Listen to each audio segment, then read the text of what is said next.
Tidak sadar, driver ambulan ini bertanya kepada orang yang sudah meninggal. Tiba-tiba ada telepon panggilan ya kan, dari pelapor lah, dari ini ada orang mengakhiri hidupnya di Ciliwung. TKP itu udah rame, udah penuh orang ya. Untuk polisi juga udah ada. Di situ saya ditugasin untuk membawa jenazah itu ke forensik. Itu kan untuk korban itu diikat seatbelt ya. Itu terbalik mas. Hah? Terbalik. Terbalik? Dari keranda itu terbalik. Halo Sobat Buntu, Assalamualaikum. Balik lagi dengan saya, CEO Jalan Buntu. Lagi-lagi kita kedatangan seorang driver ambulan yang akan menceritakan tentang pengalaman mistisnya pada saat dia mendapatkan sebuah kasus yang lagi viral. Dan langsung aja kita gas kenalan. Bang Rafli. Iya Mas Dani. Gimana kabar? Alhamdulillah sehat. Ini masih jadi driver ambulan? Masih. Alhamdulillah. Pantesan, seger banget nih. Dari mana Bang? Dari rumah sih tadi. Ini ngetugas nih? Ambulannya lagi perbaikan. Oh kenapa? Biasa perbaikan bulanan kalau. Oh servis rutin lah Iya, gitu. rutin. Berarti kalau di servis nggak ada kegiatan? Nggak ada. Paling kalau salah satu yang punya unit driver yang nggak bisa, ya kita nggak backup. Oh oke. Ya udah kita pesan minum dulu ya. Oke siap. Mbak, Bang Rafli, seperti biasa nih ada menu sajian Jalan Buntu. Mau minum apa? Ini aja dah favorit, teh susu janda kembang. Oke. Saya air putih aja. Makasih Mbak. Iya. Bang Rafli, kali ini ke Jalan Buntu mau cerita apa? Ini tentang orang mengakhiri hidup di Kali Ciliwung. Hah? Serius? Serius. Kapan itu? Itu kejadian baru mas, Februari kemarin 2026. Wih. Untuk beritanya juga udah viral di mana-mana. Serem banget pasti bawa yang kasus seperti itu ya? Pasti mas. Itu sampai ya ngikut ke rumah ya sama digangguin sosok-sosok. Oh digangguin sampai ke rumah? Sampai ke rumah. Wih, oke. Kita lanjut setelah minumannya datang ya. Oke, Tadi pesan siap. apa, teh ya? Pesen teh. Oke, kita lanjut setelah itu ya. Oke. Oke, tahan dulu. Oke, Sobat Buntu, buat kalian nih yang penasaran dengan ceritanya Bang Rafli pada saat dia bawa jenazah kasus mengakhiri hidup. Pokoknya jangan kemana-mana, tetap di Jalan Buntu.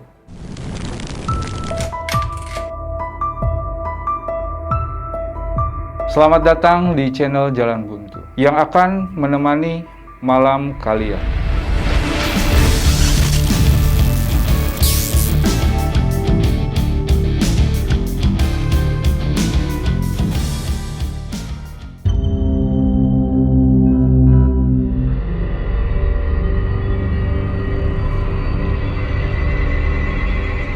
Mbak, nih Bang, tadi pesennya teh kan? Iya betul. Nih, silahkan langsung dicobain aja Bang, mumpung masih panas. Panas ya. Ya, Favorit nih mas. itunya ya, Tehnya. Bentar. awas. Mantap. Oke Bang, kita lanjut ya yang tadi ya. Pengen tahu nih, gimana awalnya Abang tuh bisa dapetin kasus yang di Ciliwung ini? Waktu itu sih pagi-pagi saya lagi aktivitas ya, rutinitas biasalah di garasi, manasin mobil ya kan, bersihin mobil. Tiba-tiba ada telepon panggilan ya kan, dari pelapor lah, dari ini ada TKP, orang mengakhiri hidupnya di Ciliwung. Oh, di Kali Ciliwung. Di Kali Ciliwung. Sebelah mana itu? Itu di daerah masih sekitaran Jagakarsa Lenteng Agung. Oke. Dapat sekitar jam 2 atau menjelang sore lah. Saya dapat callingan, langsung berangkat. Di situ emang di TKP itu udah rame, udah penuh orang ya. Untuk polisi juga udah ada. Di situ saya ditugasin untuk membawa jenazah itu ke forensik. Oke. Nah, dari situ untuk jenazah udah dimasukin ke kantong jenazah, dan di situ udah saya ngurus berkas dulu, lain-lain tanda tangan, barulah jalan. Nah, di posisi itu saya nggak ngelihat apa muka jenazahnya itu seperti apa. Pokoknya benar-benar nggak tahu karena udah masuk kantong jenazah. Akhirnya saya bawa ke forensik salah satu rumah sakit di daerah Jakarta Timur. Pas jalan, saya cuman berdua dengan jenazah. Karena kan korban itulah nggak ada keluarga, nggak ada apa-apa. Pas saya jalan, udah sampai rumah sakit. Pas turun dari kayak basement itu, ada orang di situ diri. Saya nanya, misi mas untuk forensik di mana ya? Dia cuma nunjukin itu di sebelah sana. Keluarganya pun udah ngumpul. Oh gitu. Iya. Nah, oke lah, saya langsung jalan kan ke arah tersebut, dan di situ untuk korban diturunin. Dan posisinya itu belum terbuka dari kantong jenazah, masih tertutup. Pas saya kagetnya begini mas, pas kantong jenazah itu dibuka di ruang otopsi, ternyata orang yang saya tanya tadi itu mirip mukanya. Sama yang Sama yang di dalam kantong? Iya. Astaga. Nah, di situ saya agak shock, gemeter juga lah ya. Namanya ngelihat baru ini pas dibuka sosoknya sama, di situ saya diem lah. Nah, dari keluarganya ada runding lah untuk korban mau dibawa ke mana nih, karena dia kan salah satu orang Jogja Sleman lah. Akhirnya mutusin untuk dibawa ke kampungnya di Sleman. Nah, posisi di situ saya langsung pulang dulu ke garasi karena untuk prepare, siap-siap, dan manggil satu kawan lagi untuk supir tandeman saya lah, karena kan keluar kota. Nah, dari situ saya balik lagi ke ruang otopsi, standby lah, menunggu korban selesai diotopsi dari dokter. Nah, keterangan dari dokternya itu, dia itu ada jeratan seperti tambang atau apa di leher itu merah mas. Entah dia ngiket sendiri atau gimana, kurang tahu. Cuman pas ditemuin itu emang jeratan merah, cuman nggak ada talinya udah. Oh, talinya udah lepas gitu? Udah lepas, entah talinya lepas pas dia hanyut, karena kan itu 3 hari ditemuinnya. Setelah 3 hari? Setelah 3 hari. Oke. Keterangan dari keluarganya itu katanya sempat berantem dengan istrinya. Oh. Nah, setelah berantem itu dia cabutlah keluar, dan baru ditemuinnya pas 3 hari itu pas sudah ada berita di Ciliwung itu. Oh, oke. Dari situ saya posisi kan udah standby nih sama temen nih, udah siap lah, udah siap meluncur untuk ngantar ke kampung halamannya kan. Di situ saya sekitar 2 jam nunggu selesai otopsi. Dari otopsi untuk korban itu jadi lama untuk pemandiannya itu mas, karena kan udah agak besar, udah membengkak kan. Jadi itu dibungkus dulu jenazahnya kayak kasus COVID. Oh, oke. Kayak di wrapping gitulah biar cairan-cairan itu nggak keluar ya kan. Oke, udah selesai itu kita berangkatlah ke daerah Sleman. Di situ cuman ada satu keluarga yang nemenin. Di mobil? Di mobil itu perempuan. Saya nggak tahu itu istrinya atau Siapanya saya nggak tahu, sampai sekarang nggak tahu dan nggak mau nanya juga gitu. Nah, jalanlah dari otopsi itu malam dari Jakarta Timur, jalan biasa. Nah, dari perjalanan itu saya sempat nanya-nanya ke keluarganya yang ikut ini nih. Saya nanya, Bu, untuk korban ini, untuk kasusnya atau masalahnya itu apa? Ya, dia cuma tahu berantem dengan istrinya. Dan itu saya tanya juga masalah ekonomi. Di situ saya nggak nanya ibu itu siapanya dia, entah itu budenya atau tantenya atau siapa. Saya nggak nanya apa-apa. Dari percakapan itu nggak berasa lah keluar pintu tol. Dari keluar pintu tol itu masih ke kampungnya itu masih ada sekitar 2,5 jam. Itu normalnya ya, Mas. Oke. Karena masuk hutan pinus atau karet gitu, saya lupa. Di situ posisi mulai ada kejanggalan. Di situ pas saya nanjak mobil, itu kan untuk korban itu diikat seat belt ya. Diikat seat belt, maksudnya rapih lah. Itu terbalik, Mas. Hah? Terbalik. Terbalik? Dari keranda itu terbalik. Oh. Sekarang kan begini, keranda itu kan diikat seat belt begini ya. Maksudnya safety lah. Anehnya di situ langsung pas nanjak kebalik, mobil mati. Waduh. Mati di situ mobil, di starter, alhamdulillah hidup. Terus jalan berapa ini lagi, jadi kayak apa ya, gigi selip. Oh, oke. Selip begitu, akhirnya teman saya yang itu turunlah ngeganjel ya kan. Ngeganjel, saya rem tangan, akhirnya saya ceklah buka kap mesin. Entah ada apa, ngeri radiator atau apanya kan. Iya. Pas di situ aman, udah lanjut lagi jalan, posisi mobil nyala. Nah, di saat dari situ saya itu sempat diputer-puter, Mas. Disasarin? Disasarin. Wih. Itu ada sekitar 4 jaman, kurang lebih 4 jaman. Di sana tuh posisinya rumahnya nggak seperti kayak di kota ya. Satu rumah ada berapa meter lagi satu. Oh, Jadi jarang-jarang. jarang-jarang. Di situ ada rumah, nggak ada penghuninya, kosong. Cuman lampu nyala. Oke.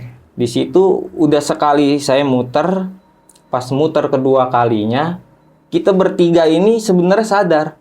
Akhirnya temen pas 2 kali muter itu mutusin lah buang bungkus rokok. Oh, di mana tuh? Di depan gerbang rumah yang kita berhenti itu. Dibuanglah bungkus rokok sama dia. Jalanlah kita ya kan. Sekitar 15-20 menit muter lagi, nemuin lagi ke rumah itu dan bungkus rokok itu ada. Akhirnya saya sama temen sama keluarganya yang ikut ya baca-bacalah sedikit lah, istighfar. Akhirnya lanjut jalan lagi. Itu ada kita 4 kali diputer. 4 kali diputer? 4 kali diputer. Sampailah ke rumah duka. Sampai ke rumah duka itu udah ya ibaratnya udah mau subuh lah, udah ini. Nah, di situ dari posisi rumah, saya jelasin dulu nih, posisi rumah dukanya itu agak terjal medannya dia. Jadi mobil ambulan kita tuh nggak bisa sampai depan rumahnya dia. Oke. Jadi diturunin di bawah. Dari bawah itu kita gotong kan ke atas, itu masih kuat, Mas, digotong berdua masih oke lah, maksudnya masih kuat. Nah, ditaruhlah ke rumah duka. Akhirnya kan saya balik lagi ke mobil sama temen. Nah, di situ temen baru ngomong begini, Mas. Pas dia di tol itu, pas dia main HP ya, main HP posisi gini, kan si mbaknya doang nih, keluarganya satu. Iya. Dia ngelihat dari layar HP itu, kelihatan lah bebayangan itu kan, ada sosok almarhum itu duduk di sebelah mbaknya itu. Oh ya? Iya. Dan itu ya dia pas ngelihat itu nggak langsung ngomong di mobil itu. Oh, jadi sepanjang itu diem aja dia? Diem aja dia. Dia emang nggak mau ngomong lah. Cuman dari gelagat dari situ saya juga udah baca lah gelagat dia juga agak beda lah, agak panik atau ini kan. Udah di situ rumah duka, saya sama temen saya naiklah ke rumah duka ya, gabung. Di situ histeris Mas. Jadi keluarga yang saya bawa tadi tuh yang ikut ke kamar mandi dia. Dari kamar mandi itu teriak kenceng. Terus jatuh, shock kayak orang shock. Dibawa sama orang-orang ke ruang tamu. Iya. Pas di ruang tamu dia ngomong, katanya ngelihat sosok almarhum lagi diri di pojok kamar mandi. Waduh, serem banget. Nah, dari situ akhirnya ditenangin sama warga situ, mungkin ada sesepuh situlah yang ngerti, yang paham, akhirnya itu mbaknya itu dibawa ke rumah sebelah, akhirnya diungsiin ya kan. Nah, untuk makamin itu, jadi ada problem begini sebenarnya Mas. Jadi jenazahnya itu mau dimakamin malam itu, pagi itu juga keluarganya nggak setuju karena ada yang mau ditunggu. Jadi makaminnya itu ke besok malamnya lagi. Oh, besok malam? Nah, dan itu benar-benar dari kita datang kemarin, berdua diangkat kuat, sekarang sampai 5 orang angkat. Berat banget berarti. Karena udah semakin besar dan tutup kerandanya itu pun nggak muat. Wah, astaga. Dari warga setempat nggak diizinin bukan nggak diizinin sih sebenarnya, nggak mau disolatin di musola. Oh, ditolak berarti? Ditolak karena bau ininya sih ya masa Allah lah, tahulah bau bangkai gimana, apalagi kan manusia semua dimakan ya kan. Oke. Nah, akhirnya disolatin yaitu di rumah duka si korban ya kan.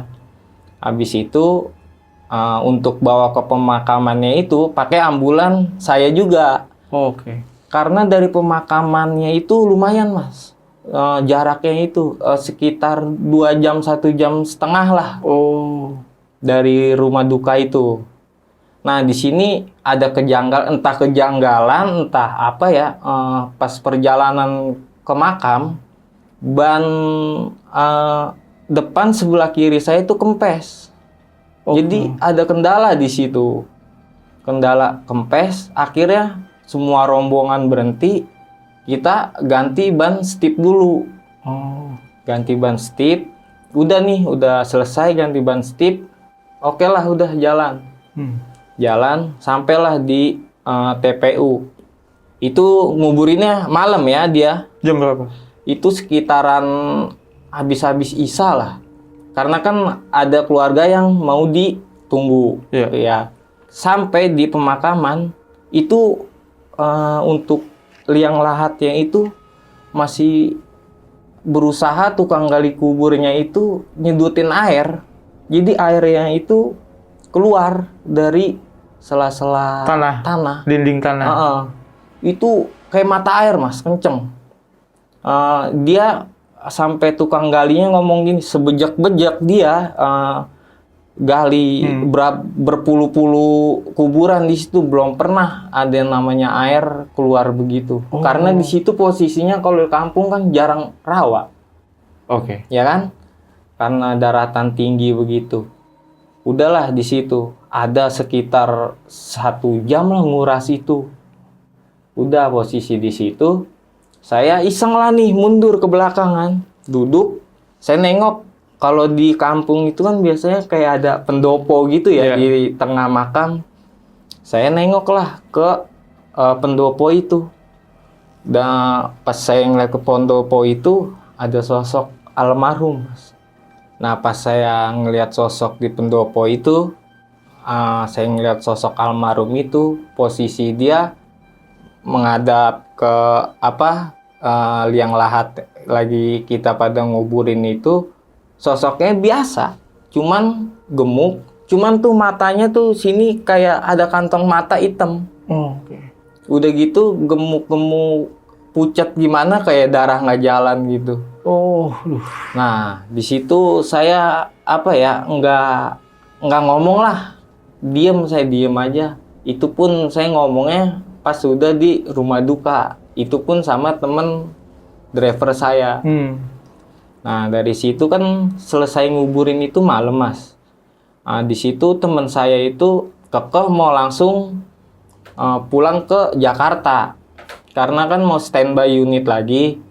Nah, dari keluarga sama sesepuh situ bilang, Mas, amit katanya, kalau bahasa Jawa ya amit. Untuk pulangnya besok aja pagi katanya. Oh, temen jawab gini, waduh Pak, maaf, saya ini standby lagi, harus buru-buru pulang ke Jakarta katanya. Nah, pas di situ akhirnya kita makan lah di rumahnya ya, makan. Nah, untuk itu kita mutusin tetap pulang malam, Mas. Oke. Menjelang subuh lah. Menjelang subuh, terus ada bapak-bapak kayak sesepuh gitulah nyamperin ke kita. Mas, katanya, nanti kalau lewat jembatan yang saya lupa pohon pinus atau karet gitu dia ngomong. Ya. Itu klakson 3 kali ya, atau permisi katanya. Oh, oke. Oh, kata temen, "Nggih Pak, siap," katanya. Oke lah, di situ kita pamitan lah biasa sama warga, sama keluarganya. Untuk keluarganya yang ikut tadi di mobil itu, dia nggak ikut kita lagi. Oh, nggak ikut? Nggak. Jadi turun kita, di situ? Ya. Jadi kita pulang hanya berdua dengan driver. Nah, posisi itu pas pulang gantian lah temen yang bawa. Karena kan pas perginya saya yang bawa dari Jakarta. Sampai di turunan itu, diputar lagi, Mas. Oh, langsung? Langsung diputar lagi. Padahal saran dari sesepuh itu kita jalanin. Sopan, maksudnya nggak ngebut, nggak apa, ngelakson. Kita diputar 2 kali di situ. Akhirnya, alhamdulillah, keluarlah dari situ. Oke, dari situ perjalanan nih, pulang nih, masuklah ke tol ya. Itu udah menjelang siang lah, udah matahari udah ini. Udah tinggi? Udah tinggi. Kita mampir nih ke rest area nih. Biasa ya istirahat, karena santai kan, udah nggak bawa korban. Nah, dari ada kayak dibilang tukang parkir, bukan sih, kayak petugas ngatur yang di rest area gitu. Dia ngomong gitu, itu lagi bawa pasien jenazah katanya di dalam. Kata temen saya langsung notice begini dia, udah Pak biarin aja kata. Itu masnya sendirian di dalam aja katanya. Kata sama temen, udah nggak diladenin lah. Ya, di situ kita ngopi dulu ya kan, istirahat lah, ngelurusin kaki. Habis itu perjalanan lagi nih ke Jakarta. Langsung lah kita pulang ke garasi. Nah, di garasi itu ilalanya tuh kita berdua lupa, Mas. Biasanya kalau habis pulang bawa korban itu atau jenazah itu, mobil tuh harus dicuci dulu. Di situ karena kita capek berdua, langsung masuklah ke base camp. Bahasanya base camp lah kalau di garasi itu. Oke. Nah, dari situ terdengar suara sirene klakson ambulan. Strobo itu 3 kali, not. Oh. Nah, di situ saya main tarik-tarikan juga sebenarnya Mas sama teman. Ayo lihat kata. Ya berdua kata dia.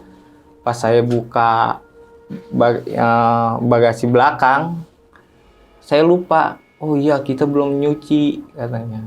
Pas kita lihat di keranda itu ada kecap Korban. kecap. Oh. Sedangkan gini, nggak masuk logika Mas. Untuk jenazah ini kan dibungkus Oh rapat, iya, ya kan? di wrapping tadi. Iya, untuk cairan itu biar nggak keluar ya kan? Karena udah bengkak gitu. Kenapa ada kecapnya itu pas di garasi? Oke. Sedangkan saya kan gantian tidur di samping keranda kalau pulang. Itu kan bersih aja. Sedangkan jaket flanel saya aja ditaruh di dalam keranda itu. Nah, pas itu oke lah, udah kita cuci lah nih keranda nih, kita bersihin mobil. Pas kita lagi nyuci nih, berdua temen nih yang tandeman saya, suara pintu mobil nih yang depan nih ngegebluk 2 kali, buk buk. Di situ kita nengok lah, akhirnya kita diemin aja kan. Wah, udah nih nggak beres, sudah pasti ngikut ya kan. Akhirnya di situ kita lanjutin nyuci keranda. Udah selesai lah nyuci, kita senderin lah nih keranda nih di tembok. Sedangkan itu kan ada alatnya di bawah Mas, kayak pengunci gitu kan. Iya. Pas disender, belum berapa meter kita mau balik ke base camp itu, keranda itu ngegoyak, gruk gruk gruk gruk, kayak dikoyak-koyak, kayak pohon dikoyak-koyak. Gimana sih? Cuman kan namanya stainless kan nyaring ya. Oh iya. Gubrak gubrak gubrak gubrak. Nah, akhirnya di situ udahlah, saya sama temen jalannya tetap ke base camp. Nah, ketua yayasan saya nih ngomong, itu siapa katanya, orang di ujung di dekat unit 1 katanya, ngeliatin aja ke sini katanya. Orangnya agak gemuk katanya. Kata teman saya yang satu nih, dia kan ngebanyol juga kan orang. Udah Pak, diemin aja, nggak usah diladenin katanya. Nah, dari ketua yayasan saya ini nanya, emang tadi bawa TKP ciri-cirinya gimana? Ya itu yang Bapak bilang katanya. Udah diemin aja. Oke lah, udahlah didiemin. Masuklah kita tiduran. Dah, udah dari situ kita pamit lah sama ketua yayasan kan ya.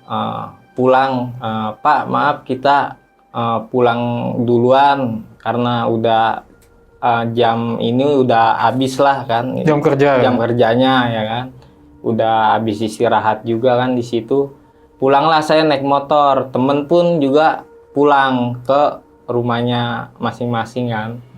Nah, di perjalanan itu saya sampai rumah itu, salahnya saya itu biasalah ngerendam pakaian bekas dinas itu di toilet biasa saya. Jadi kan toilet di rumah. Jadi kan kamar mandi saya itu ada kayak kolam keramik gitu. Bak ya? Kayak bak.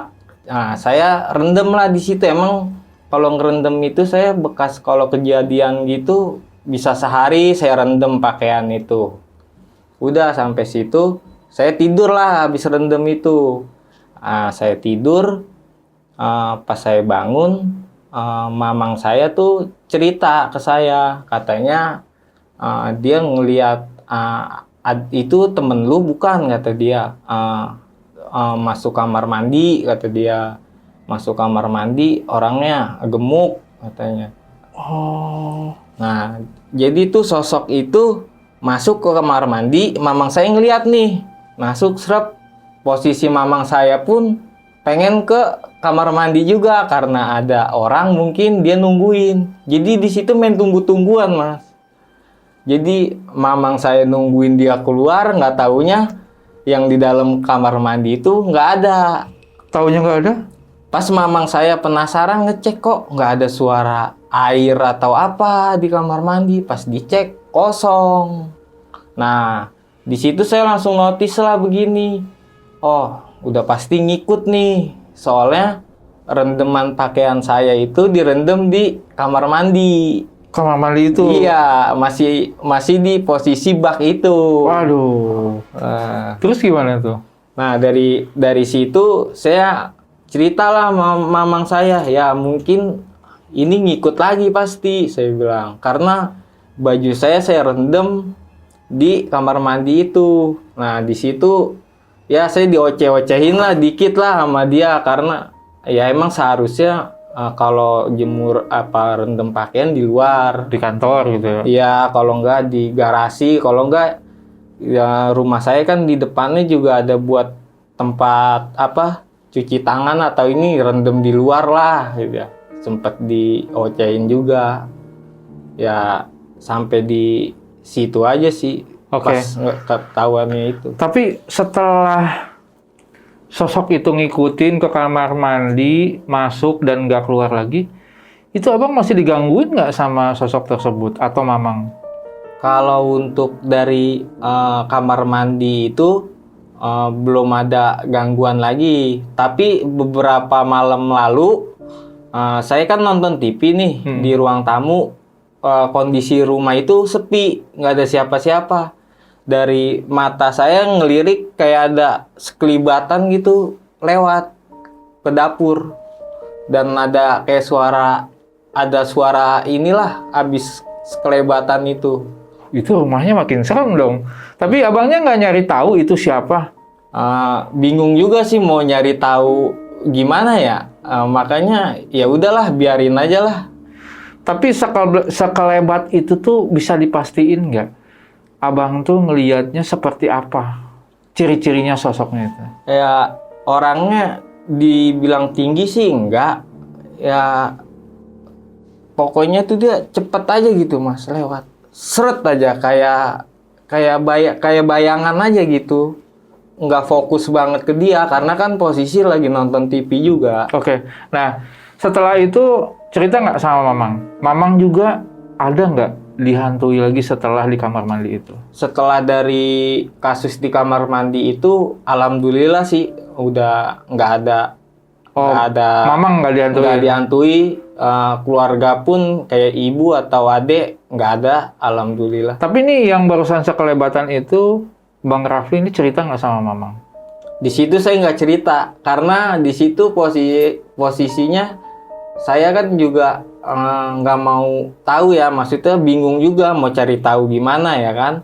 Dan posisinya kalau saya cerita pasti rame lagi karena ibu juga penakut juga. Ngerinya kan jadi rame lagi. Makanya udahlah, pendem aja lah sendiri. Oke. Bang, tadi kan abang cerita nih, pas abang waktu masukin mobil ke basement, pas muter itu ketemu orang kan, nanya sama orang. Ternyata orang itu mirip sama yang di kantong jenazah. Di kantong jenazah. Miripnya seperti apa? Apa bener atau cuman mirip doang? Bener dia. Bener dia. Aduh. Cuman pandangannya aja kosong.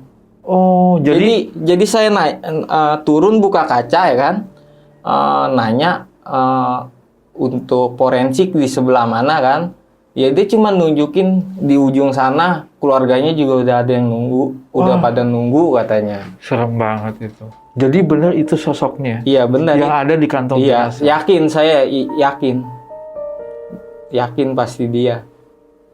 Karena kan posisi saya dari TKP itu nggak ngelihat raut mukanya dia. Ya, oke. Abang kebayang-bayang nggak sih itu setelah ngelihat beneran sosoknya itu jelas itu? Ya sempat gemetar juga, maksudnya aduh kok bisa begini, kok bisa saya ada sampai nanya begitu ya kan. Padahal kalau saya nggak nanya pun pelang juga ada sebenarnya, petunjuk ini juga ada. Tapi emang udah jalannya ya? Emang udah jalan. Ngelewatin, ketemu, terus nanya ya? Iya. Nggak sadar kan? Nggak sadar. Oke. Bang Rafli, tadi kan semobil itu sama temen ya? Sama temen.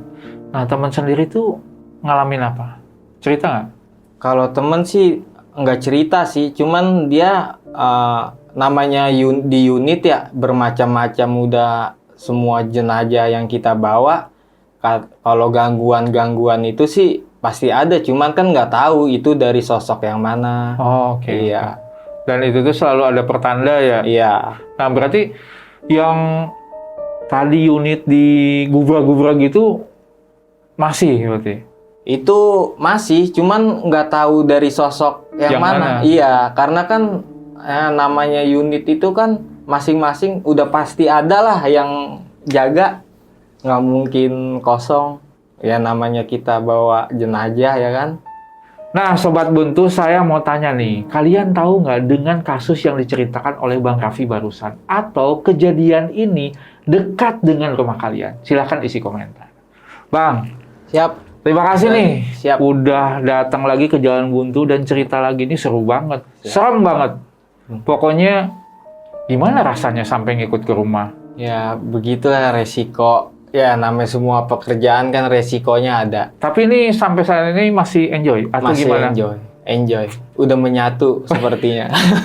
Oke Bang, pokoknya terima kasih sudah datang ke Jalan Buntu dan ceritain pengalamannya. Semoga nih di setiap pekerjaannya Abang selalu dilindungi nih sama Allah Amin, SWT. amin. Dan semoga rezekinya makin melimpah. Amin. Jaga kesehatan dan Siap. makin lancar ya. Siap. Oke, terima kasih. Salam buat semuanya, terutama sama ibu ya yang di rumah ya. Siap. Oke, terima kasih Bang. Ya. Oke Sobat Buntu, jadi itulah pengalaman mistis yang diceritakan oleh Bang Raffi. Dan buat kalian nih, yang punya pengalaman mistis yang ingin diceritakan, langsung aja merapat ke DM Instagramnya Jalan Buntu atau bisa klik link WhatsApp yang ada di deskripsi. Dan jangan bosan-bosan buat nontonin video-videonya Jalan Buntu. Jalannya memang buntu, tapi rezekinya jalan terus.